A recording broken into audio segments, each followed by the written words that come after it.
eh, ver el contexto, ¿no? De dónde es, cómo es que el cambio climático puede afectar la resiliencia y la sostenibilidad de los proyectos de infraestructura. Entonces, pues tenemos que hay pues costos incrementales del aseguramiento y por eso vamos a ver estos dos niveles, como les decía. Primero la gestión de riesgos integrales y luego la gestión de riesgos a nivel de proyecto.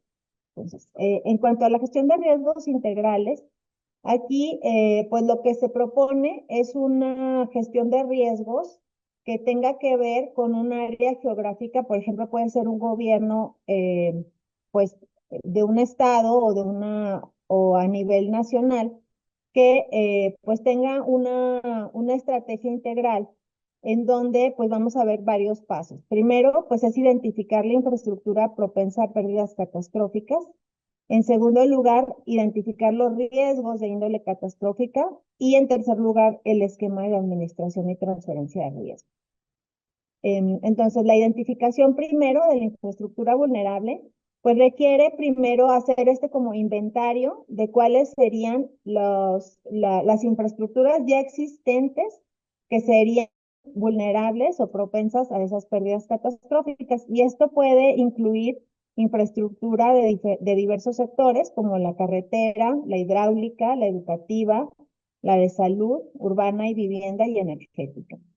A partir de ahí, pues se propone determinar el valor económico que tendría reconstruir o reparar esa infraestructura.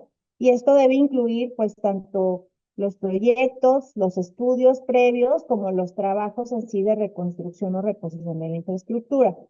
Después, bueno, se propone determinar la ubicación geográfica ya en un sistema georreferenciado, en donde se puede identificar cada uno de las infraestructuras vulnerables y pues manejarlo en este sistema, ¿no? Que nos permita ver pues dónde están ubicados todos ellos. Y finalmente, pues llegar a elaborar un registro histórico de siniestralidad en una base de datos en donde se puedan utilizar pues tanto atlas de riesgos como existen ya en muchos países. Puede haber también estadística de desastres naturales y de pérdidas, así como información estatal de protección civil. Entonces, en segundo lugar, pues para identificar los riesgos de índole catastrófica, pues sería analizar cuáles son los fenómenos adversos que afectan al área de estudio para cada una de estas infraestructuras, que pueden incluir fenómenos geológicos, hidrometeorológicos u otros, y tener esos registros, ¿no? Históricos. De ahí, pues la idea sería determinar el grado de vulnerabilidad para los bienes de responsabilidad del área de estudio y entender muy bien cuáles podrían ser los posibles daños que pudiera tener la infraestructura según esos diferentes tipos de amenazas y el nivel de exposición que tiene cada uno de los componentes de la infraestructura.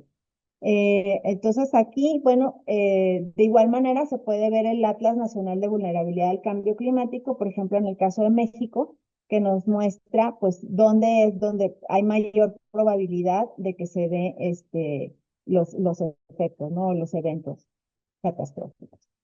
En tercer lugar, tendríamos ya teniendo un inventario, teniendo una claridad sobre estas diferentes vulnerabilidades y las infraestructuras que se deben de proteger, pues se puede ahora sí hacer un esquema de administración y transferencia de riesgos que incorpore pues justo al sector de los seguros para poder gestionar los riesgos. Entonces aquí, bueno, se pueden analizar con las empresas aseguradoras los esquemas que ellos tienen en cuanto a tipos de coberturas, los niveles de retención de riesgos, los deducibles y los límites máximos de responsabilidad por riesgo o combinados.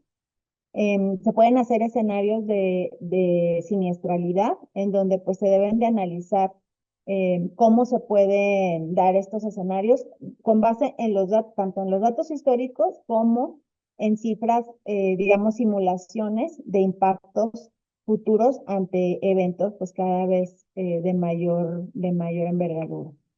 Y finalmente, pues se llega a un modelo de cálculo de pérdidas catastróficas en donde con avalúos se puede parametrizar el valor de reposición asegurable y llegar a proyectos de pólizas de seguros con sus protocolos de ajuste.